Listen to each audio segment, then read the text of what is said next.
NHTSA closes investigation into Tesla. The National Highway Traffic Safety Administration (NHTSA) has closed its second investigation on Tesla vehicles in a week after it ended an Autopilot probe last week. This week, the NHTSA said it was closing an investigation it opened in November 2020.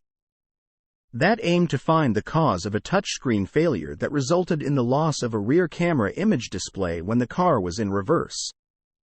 The agency closed the investigation on May 2.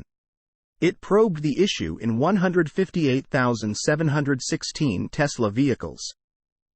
The NHTSA described the initial issue in its document from 2020.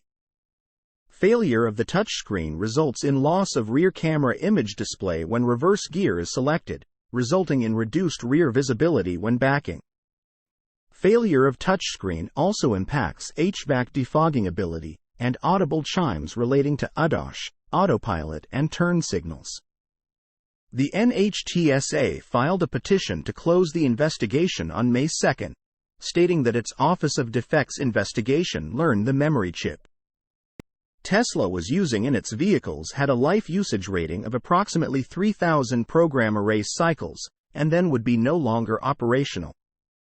This would take only 5 to 6 years to fully consume. Once the memory was gone, the operation would no longer occur. Tesla filed a recall in January 2021 and provided free hardware in addition to an over-the-air update. This remedied the issue.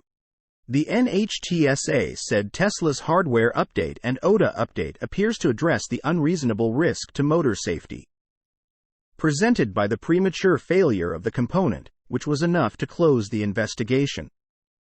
This is the second NHTSA investigation into Tesla vehicles that has been closed in 2 weeks. On April 26, an investigation into Tesla Autopilot was closed. After the automaker rolled out a recall in December to increase the prominence of visual alerts on the user interface. Simplify engagement and disengagement of autosteer. Make additional checks upon engaging autosteer. While using the feature outside of controlled access highways and when approaching traffic controls, among other things. The NHTSA opened a recall query into this OTA update to ensure it was providing additional safeguards while Autopilot was being used. Source: reposted and summarized from Joey Klender at teslarati.